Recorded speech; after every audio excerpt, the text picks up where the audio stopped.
আমি কোনো কাজ করছি আর সেটাতে ভুল হবে না, এটা কি হতে পারে?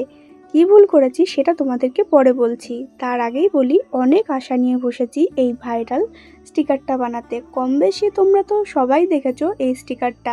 কয়েকজনকে ইউটিউবে স্টিকার বানাতে দেখে তাদের থেকে ইন্সপায়ার্ড হয়ে আমিও এই স্টিকার বানাতে বসেছি। প্রথমেই নিজের মন মতো কতগুলো ইমোজি এঁকে নিয়েছি। তোমরা এটা ট্রাই করলে তোমাদের মন মতো কার্টুন ক্যারেক্টার বা ইমোজি আঁকতে পারো। আমি তো সবই এখানে ইমোজি এঁকেছি।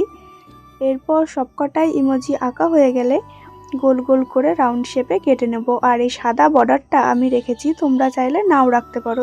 এক এক করে সবকটা ইমোজিগুলো কাটা হয়ে গেলে এই যে দিকটায় সেলোটেপের আঠাটা আছে সেই দিকটায় ইমোজিটা বসিয়ে দেব। এরপর কেটে নিয়ে ভালোভাবে সেলোটেপটা বসে গেলে পুরোটা গোল করে কেটে নেব।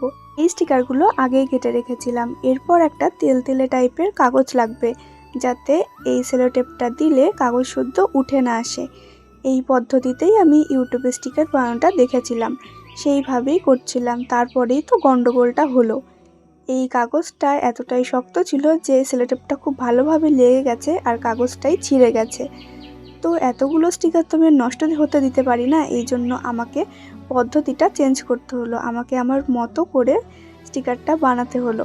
কাগজটাকে রাউন্ড শেপে কেটে আগের পদ্ধতিতেই সেলো টেপের মধ্যে বসিয়ে সেলোটেপটাকেই ভালোভাবে গোল করে কেটে খাতায় লাগানোর জন্য যোগ্য স্টিকার গড়ে তুললাম।